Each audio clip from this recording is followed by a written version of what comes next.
In 1974, two influential members of the US government had just met in a Washington restaurant with the aim of stopping the greatest threats to the country. That threat was not a terrorist attack, nor a conspiracy by a dangerous Soviet spy, it was an economic threat. You see, at that time, the US was going through one of the worst crises in its history, the oil crisis. During those years, inflation rates had skyrocketed, unemployment reached records highs, and the government began to get up to its eyebrows in debt. And the truth is that this was a huge problem. Because the state had borrowed so much to deal with the crisis, it reached a point where it began to have serious difficulties in repaying all the money it had borrowed. If it did not want to go bankrupt, it needed to collect more taxes no matter what, for if it did not, even the stability of the dollar itself could be in jeopardy.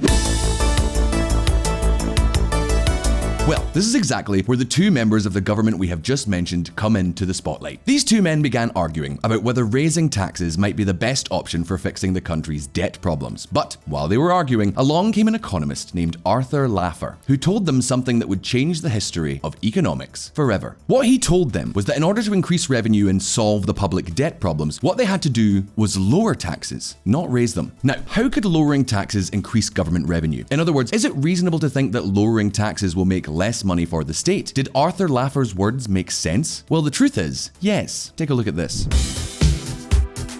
In general, the more taxes there are in a country, the more money the government can collect. So far, nothing unusual. However, higher taxes may also discourage people from working. They may reduce business startups and might increase the informal economy and tax evasion. In other words, raising taxes too much can end up destroying a country's economy, so that raising taxes even higher has the opposite effect to that expected and ends up reducing revenue. If necessary, it could even fall to zero. At the end of the day, if we had to pay 100% of taxes on the money that we earn by working, then nobody would work. Or perhaps they would work in a subversive way so as not to pay those taxes. Then the state would not collect a penny. Be that as it may, the interesting thing about all this is that a country that is on the right side of this curve, that is, one that has too many taxes, if it decides to lower them, will be able to reactivate the economy, curb the underground economy, and finally increase revenue until it reaches its peak. In other words, lowering taxes could be equivalent to raising more money. And this is where it makes sense that Laffer told members of the US government that they should lower taxes to raise more money. This is what eventually became known as the Laffer effect, and I assure you that it was a revolution in the history of economic policy. Based on the ideas of the Laffer effect, politicians from all over the world have tried to apply its theory. An example of this was the former UK Prime Minister, Liz Truss.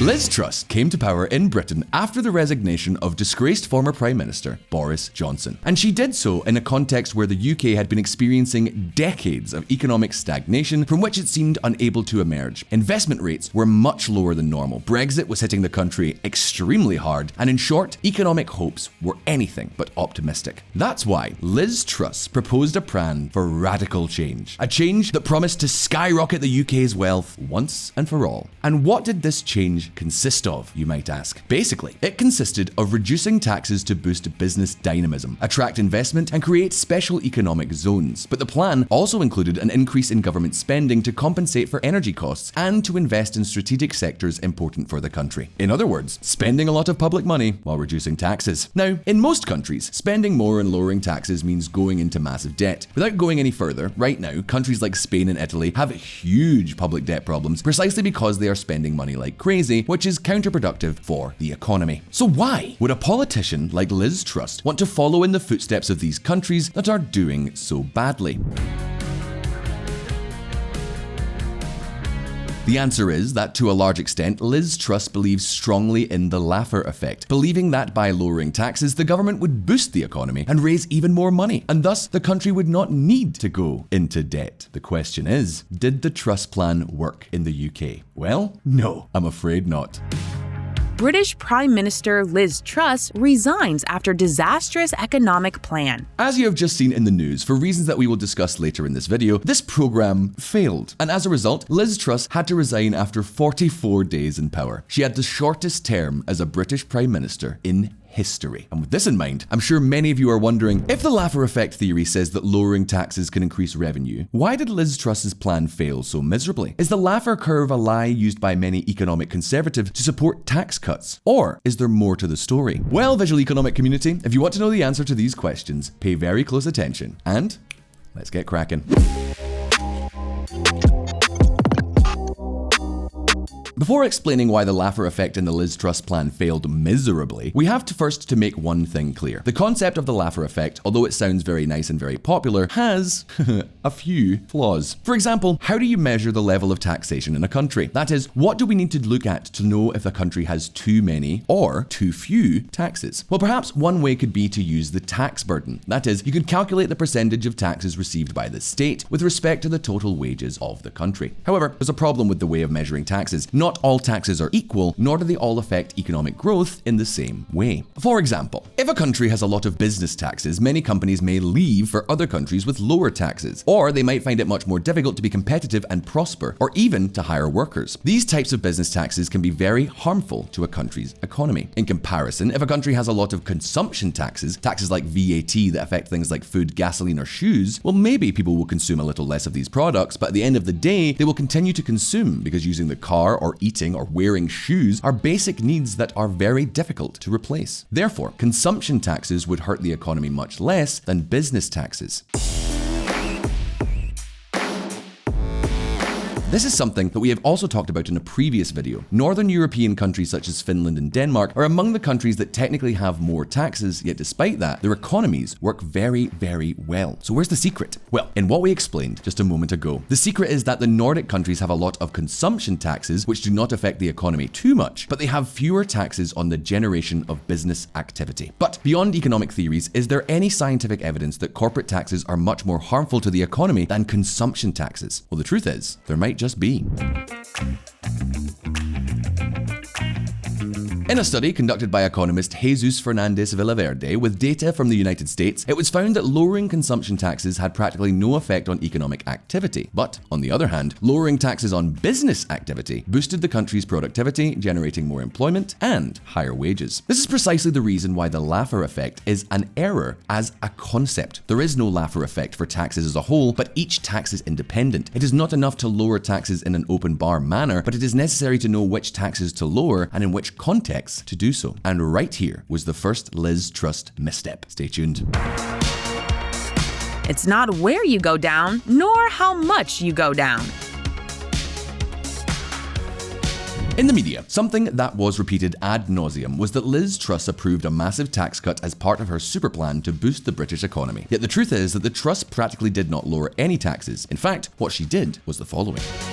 Liz Truss vows to reverse national insurance rise immediately. Most of Liz Truss's tax measures consisted of cancelling tax hikes that Boris Johnson, the previous disgraced Prime Minister, had announced some time earlier. In other words, the Truss plan was not really a plan of massive tax cuts as it was announced in the media. In fact, most of the plan's budget, 83%, consisted of public spending increases, 13% consisted of cancelling Boris Johnson's planned increases, and just over 4% of the plan was devoted to actual tax cuts. Now then, do you want to know the best part? The best part is that those decreases were not earmarked for business taxes or investment taxes, but were earmarked for taxes on labour.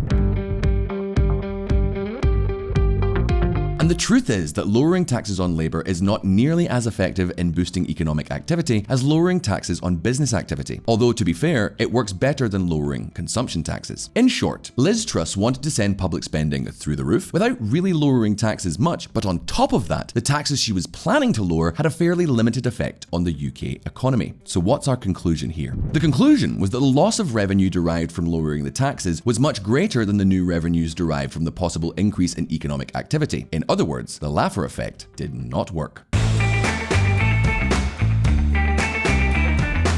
Be that as it may, and to be fair, one thing is clear. It is possible that Liz Truss simply did not have time to carry out her plan. As mentioned at the beginning of the video, Liz Truss was only at the helm of the British government for 44 days. Not really enough time to put her plan into action, nor to make any additional reforms in the future. Furthermore, the graph we have just seen only takes into account the time period lasting until 2027, and realistically, in the world of economics, some policy changes can take decades to pay off. On the other hand, Liz Truss's plans also included additional elements that we have not taken into account, such as the creation of special economic zones or the creation of large trade agreements with other major world powers that could have boosted the economy if they were ever to show up. The question is, could the Laffer effect have worked better in the long term? Well, maybe so, but simply knowing that it would have worked is not really enough. Another indispensable condition for lowering taxes to be sustainable over time without adjusting spending, and for the Laffer effect to be fulfilled, is that people have to have confidence in the government's plan. Something that, I'm afraid to say, didn't really happen at all.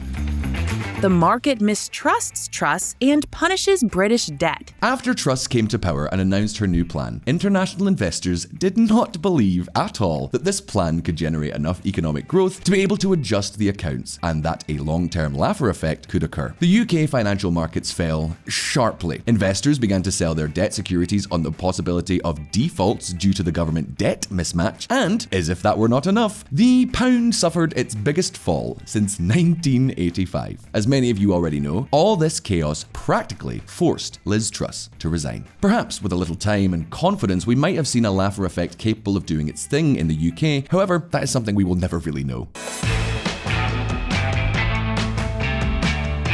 In any case, at this point in the video, if we had to highlight 3 fundamental elements that we would have reviewed today, they would be the following. Firstly, we must be very careful when analysing the concept of the Laffer curve, because as we have seen, it is very important to study each tax independently, since their effects on wealth, savings, or consumption are very different. Secondly, business taxes are much more harmful than consumption taxes. And thirdly, as much as Laffer effect may be real in theory, it is very important to count on the confidence and stability of the financial markets. Given all this, visual economic community, the questions are now over to you. What did you think of the concept of the Laffer effect? Do you think the Truss plan would have worked if it had been trusted, or do you think it would have been a disaster right from the get-go? You can leave us your answers in the comments below. And remember that you can highlight your contributions with the thank you button, and by doing so, you will also be able to financially support the independent media that is all of us here at VisualEconomik. If you like this video, please like it so we know. Activate the little bell button down there so you don't miss any of our updates and videos to come, and we'll see you next time.